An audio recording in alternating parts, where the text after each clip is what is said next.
భగత్ సింగ్ అన్న, ఆజాద్ అన్న ఎక్కువ విప్లవ ఫైటింగ్ అనేది మన స్వతంత్రం కోసం ప్రాణాలు అర్పించి పోరాటం చేసిన వీళ్ళే ఎక్కువ స్ఫూర్తితో పెరిగాను. కానీ కాంగ్రెస్ కానీ అప్పుడు వేరే రాజకీయ పార్టీల స్ఫూర్తితో నేను ఎప్పుడూ పెరగలేదు. ఆ క్రమంలో ఒక ఏజ్ వచ్చిన తర్వాత చే గెవేరా గురించి చదవటం, నేను డాక్టర్గా చదివేటప్పుడు చే గెవేరా గురించి చదవటం, తర్వాత చే గెవేరా కూడా ఒక డాక్టర్ అని తెలిసి తన ఒక ఫైటింగ్ స్పిరిట్, తన వృత్తి, ఎందుకంటే చాలా మంది మన దేశం కోసం ఫైట్ చేస్తారు, మన ఊరి కోసం ఫైట్ చేస్తారు, లేకపోతే తన మతం కోసం ఫైట్ చేస్తారు, ఒక కులం కోసం ఫైట్ చేస్తారు. కానీ ఒక దేశంలో పుట్టి ఇంకొక దేశంకి వెళ్ళి అక్కడ అట్టడుగున పీడిత ప్రజల కోసం పోరాటం చేసి ప్రపంచంలోనే ఎవరైనా వ్యక్తి ఉన్నాడంటే అదొక్క చే గెవేరా అని చెప్పి తెలియజేస్తున్నాను. ఎక్కడా లేదు నాకు తెలిసి.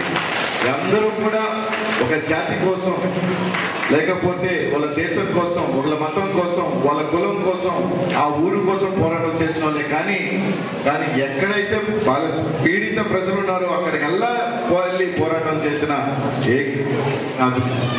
ఈ దశాబ్దమే కాదు, ఈ మిలీనియంలో కూడా చే గెవేరా ఒక్కడే ఉండొచ్చు నాకు తెలిసినందరికని చెప్పి తెలియజేస్తున్నాను.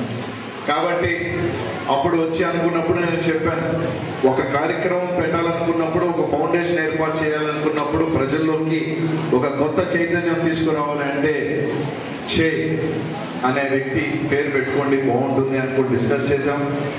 అప్పుడు యాక్చువల్గా చే ఫౌండేషన్ కన్నా కూడా పవర్ఫుల్గా ఉంటుంది, జనాల్లోకి కూడా బాగా వెళ్తుంది, మీరు చేయాలనుకున్న పని కూడా రీచ్. ఎందుకంటే చాలా దగ్గర ఫౌండేషన్స్ ఉన్నాయి, చాలా దగ్గర ఆర్గనైజేషన్స్ ఉన్నాయి, కానీ ఒక మంచి కార్యక్రమం ఉండాలంటే చే ఫోర్స్ అని అప్పుడు స్టార్ట్ అయింది.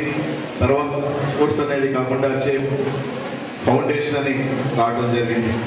చాలా సంతోషంగా ఉంది. ఒక మంచి కార్యక్రమం. ప్రతి సంవత్సరం పేద పిల్లలకి ఎవరైతే 10 మందికి సహాయం చేయడానికి ముందుకు వచ్చేసిన వీళ్ళ మిత్రబృందం అందరికీ కూడా పేరు పేరున ధన్యవాదాలు తెలియజేసుకుంటూ, అలాగే అందరూ కూడా ఒక సహాయం చేస్తే అలవాటు చేసుకుంటే దాంట్లో ఉన్న తృప్తి ఇంకోటి ఉండదు. ఇక్కడ చాలా మంది పిల్లలు ఉన్నారు, అందరూ కూడా చాలా మంది మంచి స్థాయికి వెళ్తారు, మంచి పొజిషన్స్కి వెళ్తారు. కాబట్టి అందరికి కూడా 10 మందికి సహాయం చేయటం అలవాటు చేసుకోవాలని చెప్పి ఇక్కడ ఉన్న పిల్లలందరికీ కూడా తెలియజేస్తున్నాను.